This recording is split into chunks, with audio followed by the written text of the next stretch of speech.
If you can turn to the Gospel of John, chapter 21.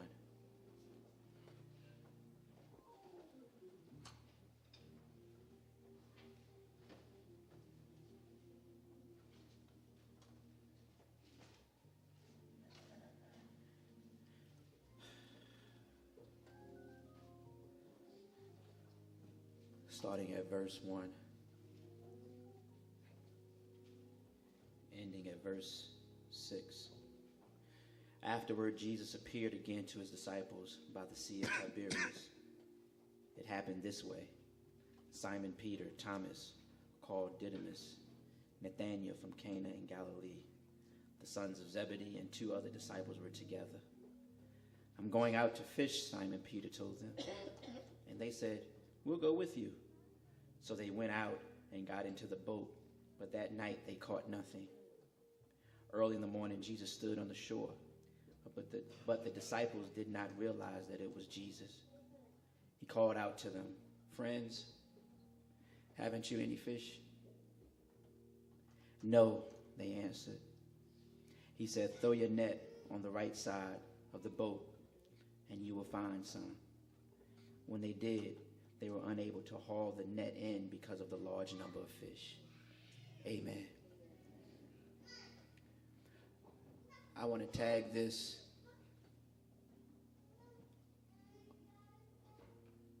only one reason to change. Only one reason to change.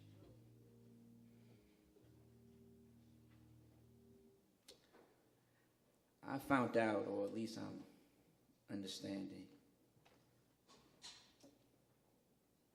that one of the struggles in Washington, D.C., a part of racism is the reluctance of change. The very few who is with power now feel as though power is being taken away from them. And somehow, because there is a black president, that this whole understanding of how the United States ought to be has shifted, and they are afraid of change.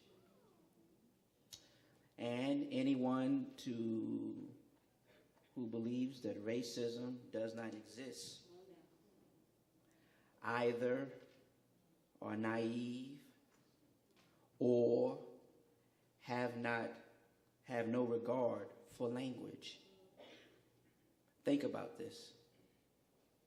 Why is it that they always put Obamacare? The reality is that it's affordable care. And there is a difference between Obamacare and affordable care. For Obamacare, which they are putting always out in the front, and I must admit I'm even kind of upset with the president for leaning towards it to say Obamacare, because that attached affordable care to blackness. That is his. But the reality is that no, it is affordable care. We have to be very careful, and yet there is a sense of hesitancy and a sense of being afraid that they don't want people to have affordable health care. It's that sense of change that they are dealing with. And I sit in the same boat sometimes, because change can be difficult. But change is always looked upon going ahead and not necessarily at the instantaneous. Change for me is interesting because as Christians, we should always be trying to understand the voice of God. I mean, the reality is that we should not be Christians and not want to follow his voice. For he said, "Pick up your cross and follow me daily." But at the same time, in following him, one must not only see him, but you also must hear him. And if the truth be told, sometimes hearing him is more important than anything else. I mean, if you hear the voice of Jesus, you will do what the voice of Jesus says. His voice has power. It was his voice that said, Lazarus, come forth. And Lazarus got up and came forth. It was his voice that looked at Tabitha and said, Tabitha, now rise. And Tabitha got up. It was his voice that made the command. So Jesus' voice is always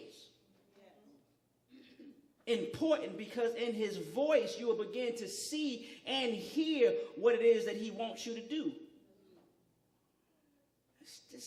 This sense of not understanding Jesus' voice sometimes will throw you off, because in his voice sometimes he will call you to change from what you've been doing to do something different, but it's all dictated by his voice. And I've realized that most folk struggle with Jesus' voice, because Jesus' voice is the very thing that's telling them to do the very thing that they don't want to do.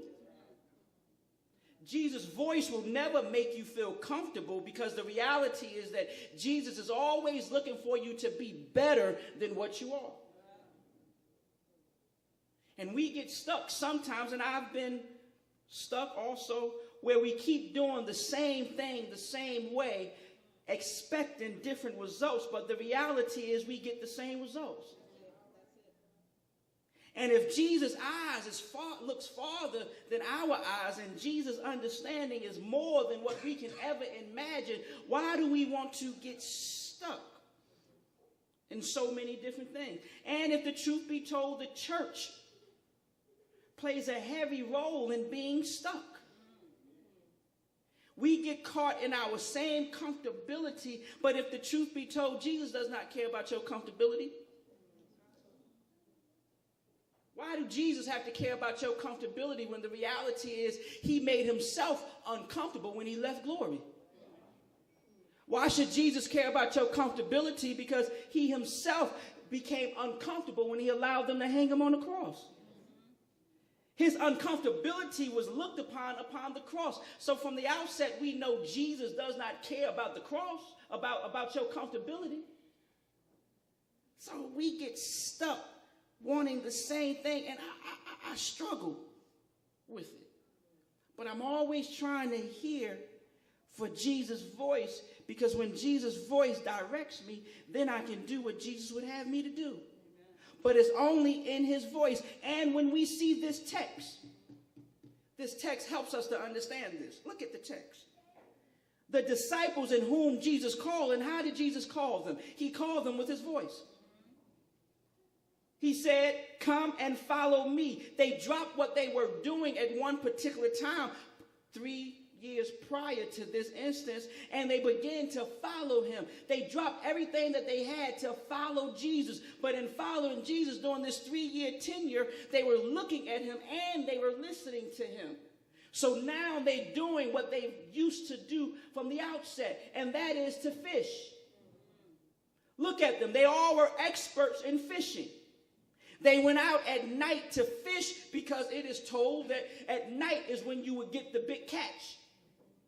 So they were doing everything that they thought they were supposed to do, but look at the results. They caught nothing. They didn't change what they were doing.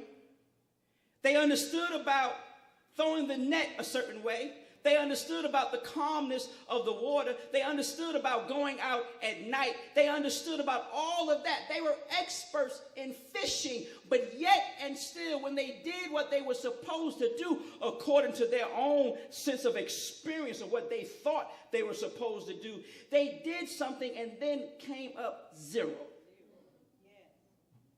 My God, that's the frustration of life. When you do all that you think you're supposed to do and you still come up with zero.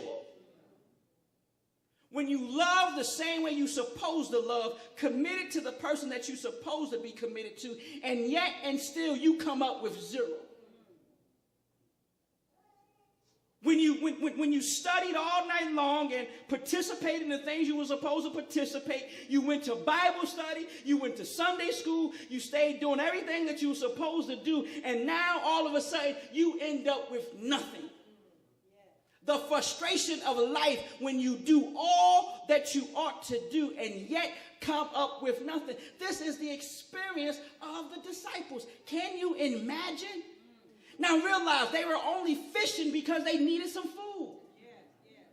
They were not fishing because they wanted to take a break. They were fishing because they were in need of food, and he who gave them food by the pastures of green, he has gone. Jesus has left. Jesus had already died on the cross. And now they need food, so they go out to fish because they are hungry, but at the same time they did what they were supposed to do, and they come up short. What happens in life when you come up short? And not only do you come up short following the rules.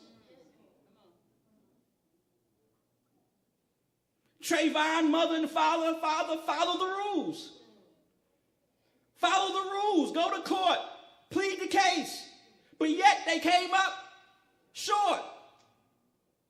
You tell our kids, go to school day in and day out, do what you're supposed to do, and one day you will get a job. And then they come out of college and they go for a year, 2 years without a job. They come up short. But they follow the rules. What do you do? But you know what I found out interesting about this text? Jesus was with them in their failure. Oh, that's the good news of the gospel, that even in your failure, Jesus will be with you. For look, he was on the shore watching them. Isn't it amazing that even in your failure, Jesus is right there with you? Never forget that no matter how dark the night is, Jesus is there. Never forget, no matter how down you are, Jesus is there. Never forget that no matter what struggle you are at, no matter how low the valley is, or no matter how high the mountain is, Jesus is right there with you. That's the good news of the gospel. Friends have left you. That's the good news of the gospel. Wife and husband has left you. That's the good news of the gospel. Family has left you. But Jesus will never leave you. He will never forsake you. He will never fall back away from you. He's right there with you. And guess when he's there? In the midnight. In the midnight hour. And look what Jesus said to them. Hey, you caught any fish?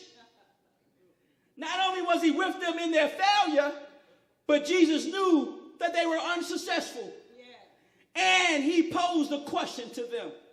Hey, have you caught any fish? And hear me, this is where you need to understand Jesus' voice. Because they could only respond to his voice because they did not recognize him from afar, because they had already realized that he was dead. So they were never expecting Jesus to be on the shore side watching them. But they heard his voice and he said, hey, have you caught any fish? And that's the question for all of us today. Have you caught any fish? Whatever that may be, have you caught any fish? That's what Jesus, in other words, what Jesus is saying is that you're doing all that you're supposed to do, but yet you come up short, because the reality is you have not yet heard my voice. So have you caught any fish? And look what they said. No, we have none. All night, and you come up short? All the praying, and she still walked out on you? All the praying, and the loved one still died? All the praying, and the government still shut down. All the praying, and you still don't have enough funds to make sure you can stay in school. All the praying. Mom and dad still do all the praying. And you still come up short.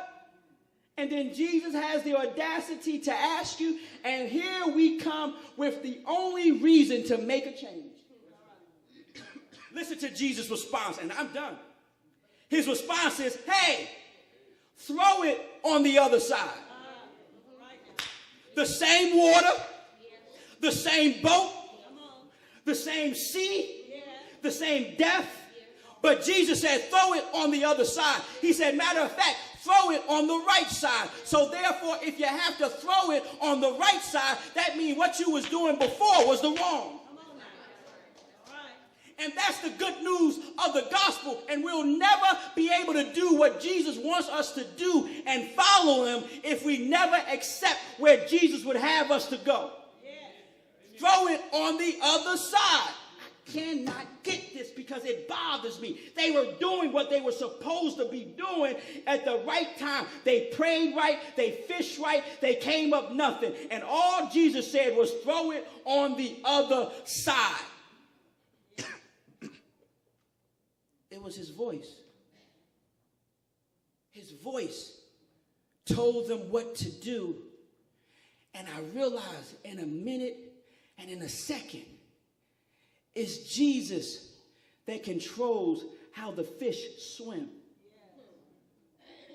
It's Jesus that draws them to the net. It's Jesus who made the gathering of the fish to come to the net. Prior to that, they was trying to do it in their own will. And here's the success of the church. You can't do anything in your own will. You'll always come up short. You can follow the rules. You can do what they tell you to do. You can make it all the way. But if it's in your own strength and in your own will, eventually you will come up short. It's not until you hear Jesus' voice and he tells you to throw it on the other side. And that's the only reason for a change in God's church is when we hear Jesus say, throw it on the other side. Throw it on the other side and do what you was doing. But now do it slightly different because now I want you to put it on the right side. And when you hear my voice, you shall be blessed. I know how you've been singing, but now throw the net on the other side, sing a little bit different, and see what fish you catch. I know you've been doing missionary work. I know you've been going out to do this and do that, but now I want you to throw it on the other side and do it slightly different and see what fish you catch.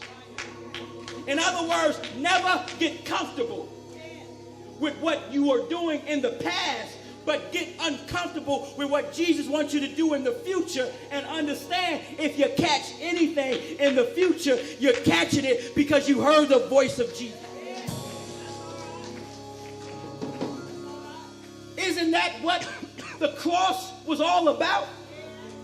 The cross looked like it was something wrong, but Jesus took what was wrong and made it into something that was right. So therefore now we have our salvation. Because on the cross, he did something different. On the cross, he hung for us. On the cross, he died for us. On the cross, he bled for us. On the cross, he gave us our salvation. It did not look right, but check this out. On the cross, they thought he was dead, but he did something different on the third day when he got up out of the grave. That was unheard of. God was not supposed to get out of the grave, but he did something different.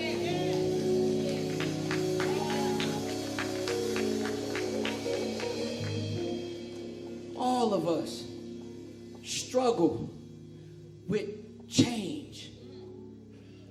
But the good news is, if he's the one making the change and you're listening to him, it frees you from worrying of how it's going to happen, because he'll draw all who he needs to draw to you, not because of your fanciness, not even because of money, not even because of degrees, not even because of your past, but because you heard one thing.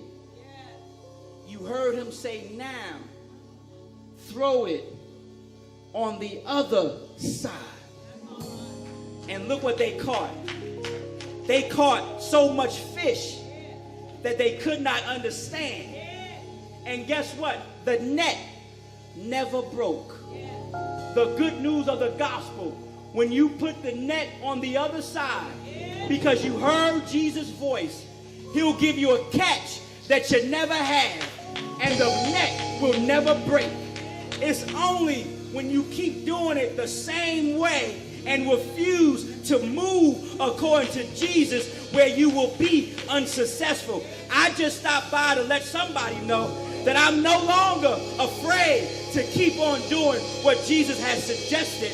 I'm no longer afraid to hear his voice. I'm no longer afraid of change. I'm only wanting to hear Jesus' voice because I understand in his voice will I have the success that I need. Let the church say amen. And before you stand, I have a question for you. Hey, have you caught any fish? Let us stand.